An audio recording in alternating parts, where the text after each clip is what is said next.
नमस्कार जी। कैसे हो जी? बढ़िया। आपको आपके चैनल को जी मेरा नमस्कार। अभी बात करते हैं हम आपके और रामविलास शर्मा के बीच जो मामला चला हुआ था। काफ़ी दिन से लोगों के बीच में संशय बना हुआ है कि भी कैलाश पुजारी और रामविलास शर्मा के बीच समझौता हो चुका है। इस बात में कितनी सच्चाई है? देखो जी, ये बात निराधार झूठ है जी मेरा कोई समझौता नहीं हुआ है। जी उनके प्रयास पे प्रयास हुए हैं, जी पर लेकिन वो कुल्हड़ी में गुड़ फोड़ना चाहते हैं। जी शर्मा जी, और काफी लोगों के पास हमारे पास कॉल भी आते हैं। हम मार्केट में कहीं जाते हैं तो लोग हमसे पूछते भी हैं कि भाई आप लोगों को पता है कैलाश शर्मा को और रामविलास शर्मा कंप्रोमाइज हो गया, नहीं, कुछ ले दे के कंप्रोमाइज हो चुका है, ऐसा बता रहे हैं, लोग बोल रहे ये हैं। निराधार झूठ है। जब सत्य सामने आएगा तो दुनिया देखेगी।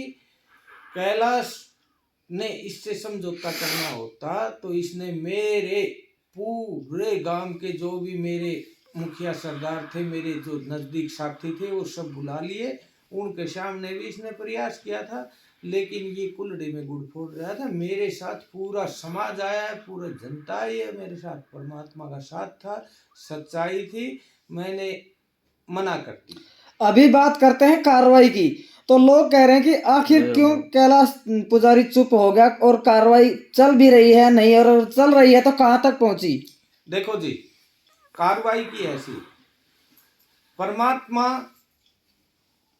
एक अलग पावर है जी और प्रशासन एक अलग पावर है जी देखो, मैं प्रशासन से और भारत के संविधान से बड़ा नहीं हूँ। जी मैं भारत के संविधान में पूरा विश्वास रखता हूँ। मेरा आज की जो भारत सरकार है, आदरणीय प्रधानमंत्री मोदी जी, अमित शाह जी, राजनाथ जी और बीजेपी के सभी वरिष्ठ नेतागणों पर और हरियाणा के चीफ मिनिस्टर श्री मनोहर लाल खट्टर पर पूर्ण विश्वास है, मुझे न्याय मिलेगा। हाँ, एक चीज जरूर है, वो मुझे भी कुछ लग रहा है।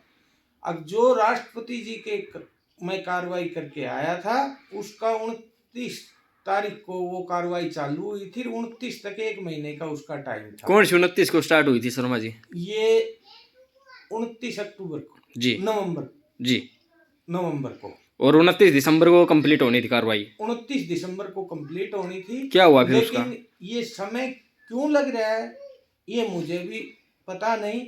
अगवई इसने किसी से विनती करके ये चीज दबवा रखी है, कैसे दबवा रखी है, लेकिन पाप कभी दबते नहीं। फिर आपके आगे क्या कार्रवाई चली हुई है उसे को लेकर, जो राष्ट्रपति मैं की तरफ से कुछ आना था? अभी हरियाणा सरकार और राष्ट्रपति जी के कार्रवाई का पूरा इंतजार कर रहा हूँ।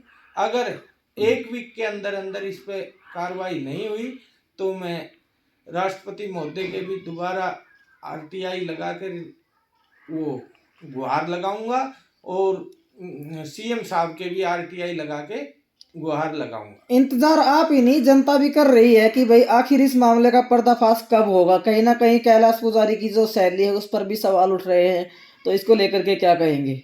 देखो जी, कैलाश पुजारी के हाथ में जो था, सच्चाई बताना था, गांव गांव जाना था, राष्ट्रपति महोदय के अपील करना था जी वो मैंने कर दिया। वहां से मेरे को बढ़िया आश्वासन मिला, बढ़िया कार्रवाई चल रही है।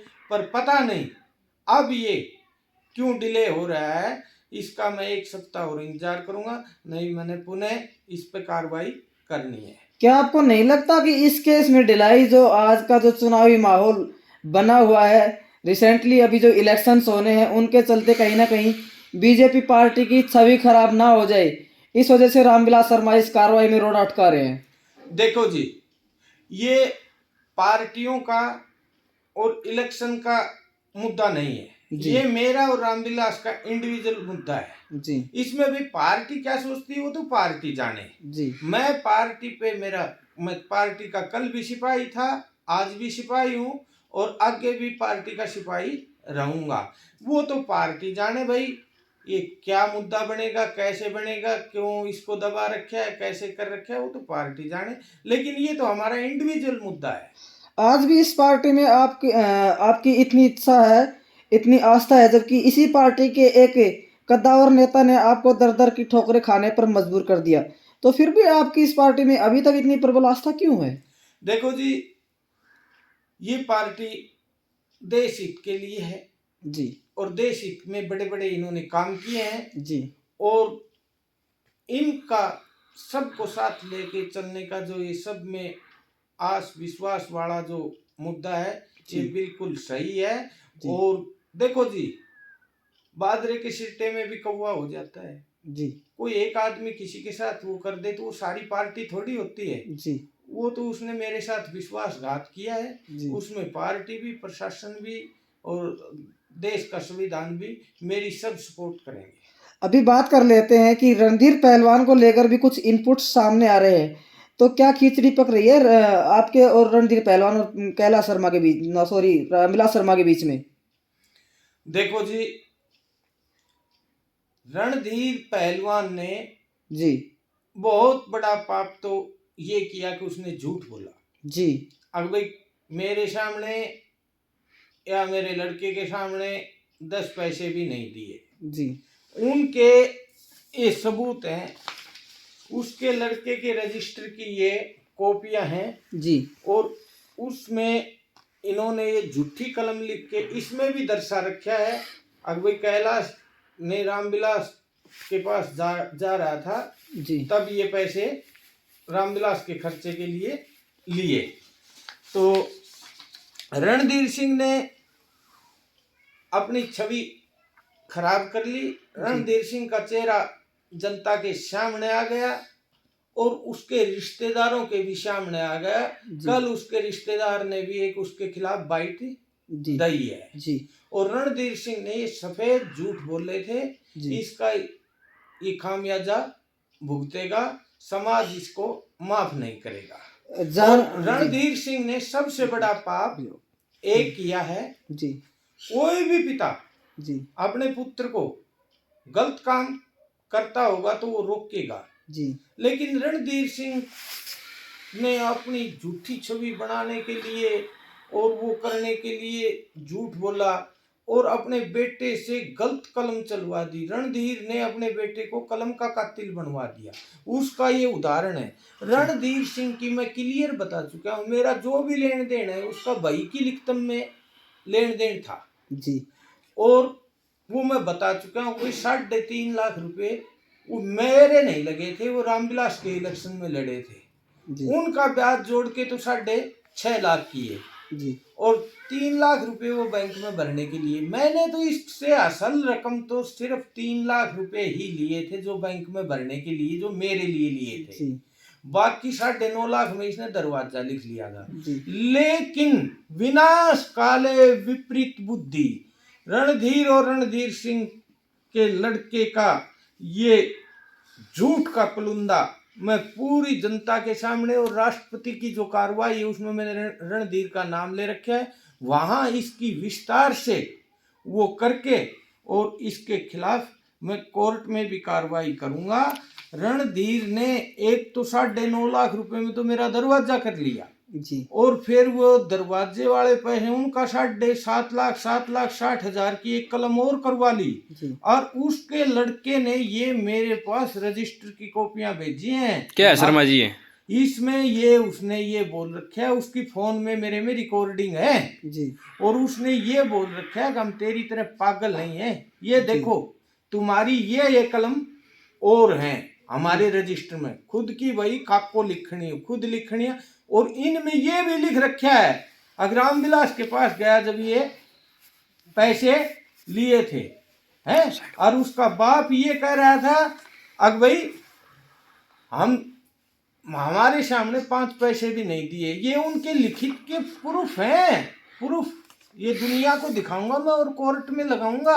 रणधीर झूठा भी और कलम का कातिल भी। अगर रणधीर के अंदर 1 सेकंड की भी इंसानियत हो तो वो गांव के बीच में आए और मैं आऊंगा और वो अपनी भाई लाए और वो अपने रजिस्टर लाए और क्या तो गऊ का पूछ वो पकड़ेगा, मंदिर में वो चढ़ेगा, क्या मैं पकड़ूंगा, मैं चढ़ूंगा। रणधीर हर तरह से जो इसके पास ये प्रॉपर्टी है, जो ये झूठी शान है, इसका अब खुलासा हो चुका है कि ये सब नकली काम करके हैं, ये साथियों के साथ विश्वासघात करता है और इसको परमात्मा और समाज दंड जरूर देगा। जिसका ये प्रमाण है। और उसके लड़के की एक तो धमकी की रिकॉर्डिंग है मेरे पास, जी और उसके लड़के ने ये कह रखा है, ये व्हाट्सएप भेजे थे मेरे पास, जी मेरी ये कलम और है, जबकि उसका खुद का ही रजिस्टर है और खुद ये वो लिखनिया है। ये सब तथ्यहीन बात है, पर आदमी की असली औकात का पता लगता है। और इस लड़के ने मेरे पास बाद में चोरी के लिए भी व्हाट्सएप कर रखे हैं, उस पे फोन पे लिख के, वो भी मेरे पास मौजूद हैं। ये हर तरह से गिर चुका है अपने कर्मों से। शर्मा जी, आप बता रहे हो कि रणधीर के लड़के ने आपको धमकी भी दी है, धमकी में क्या कुछ कहा गया है? वो मेरे पास रिकॉर्डिंग है। रिकॉर्डिंग आपके हाँ, पास? तुझे पिटेंगे। जी हाँ, अभी एक बार हम बात कर लेते हैं कि तरह तरह के प्रलोभन भी आपको दिए जा रहे हैं, और सुनने में आ रहा है कि कहीं ना कहीं कैलाश पुजारी है वो प्रलोभन के दबाव में आकर या फिर जो सामाजिक दबाव हो उसमें आकर के समझौता कर लेंगे, तो क्या कुछ ऐसा आप करने वाले हैं? बिल्कुल नहीं। जो होगा वो सरकार के सामने होगा, समाज के सामने होगा। ये बात सही है, मेरे पास रिकॉर्डिंग भी है, मेरे पास प्रलोभन के फोन आ रहे हैं। जी आका आप इस काम को कैसे भी सुलझा लो, इतने में काम चल जाएगा क्या? जी इस तरह की ये बातें सही हैं। कितने में काम चल जाएगा, कुछ बताओगे? नहीं, अगर आप सार्वजनिक कर सकते हो तो। अगर आप सार्वजनिक करना चाहें तो बता सकते हैं कि क्या क्या प्रलोभन दिए ये जा रहे हैं। मेरे एविडेंस हैं जी जो कि मेरे कोर्ट में और इंक्वायरी में काम आएंगे। जी जी हैं? नहीं, मेरे पास तो रिकॉर्डिंग है। जी मैं कोई मेरे कनासिब थोड़ी बोल रहा हूँ, जी मैंने कभी झूठ नहीं बोला।